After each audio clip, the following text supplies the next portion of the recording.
अगर घर में कोई सब्ज़ी नहीं है और आपको कुछ चटपटी ऐसी सब्ज़ी खानी है तो ये रेसिपी आपके लिए है।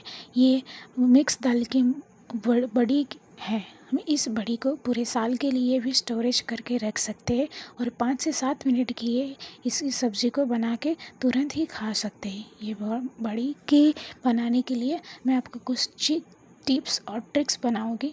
आप उस तरह से अगर बनाएंगे तो ये बड़ी बहुत ही अच्छी और साल भर टिकेगी। इसके लिए मैंने 1 kg मूंग की दाल ली हुई है, 500 ग्राम मतलब 500 ग्राम मठ की दाल ली हुई है और 250 ग्राम यानी 250 ग्राम मैंने चौले की दाल ली हुई है। अगर आपके पास चौले की दाल नहीं है तो आप वाइट कलर के चौले भी ले सकते हैं। आप उसको अच्छे से धो लें सारी दाल को और उसका पानी निकाल लें। ऐसे घिस के धोएंगे और उसके बाद उसको भिगो के 3 से 4 घंटे के लिए रख दें। आप देख सकते हैं भिगोने के बाद ये दाल है वो अच्छे से फूल गई है। अब इसमें क्या डालने वाले मसाले वो देख लेते हैं।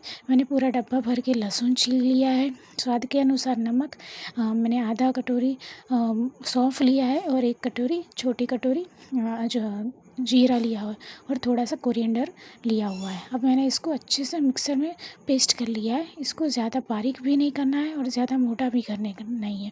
अब मैंने इसके अंदर स्वाद के अनुसार नमक, जीरा और सौंफ था वो डाला है और हमने लहसुन और मिर्च का दोनों का पेस्ट बना लिया है, वो पेस्ट डाला है और धनिया का पेस्ट बना के डाला हुआ है। अब हम इस मिक्सर को हमारे हाथ की मदद से अच्छे से मिक्स करेंगे ताकि उसका मीठ, नमक और मिर्च है वो उसके अंदर अच्छे से मिक्स हो जाए। ये मिक्स हो जाने के बाद हम इसको या तो अपने हाथ की मदद से या फिर नमक की थैली के अंदर इस बैटर को डाल के नीचे से होल लगा के फिर आप इस तरह से लंबी लंबी बड़ियाँ बना सकती है। हम इसको 8 से 9 घंटे के लिए सनलाइट में रहने देंगे और आप देख सकते हैं ये कि ड्राई होने के बाद कुछ इस तरह से दिखता है।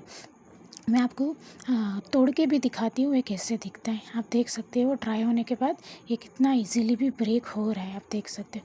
हम इसको एक दिन के लिए और सनराइज़ में सुखाएंगे और स्टोर कर देंगे। ये रेसिपीज़ अच्छी लगती हो तो चैनल को लाइक करें, शेयर करें और सब्सक्राइब करें। Bye bye.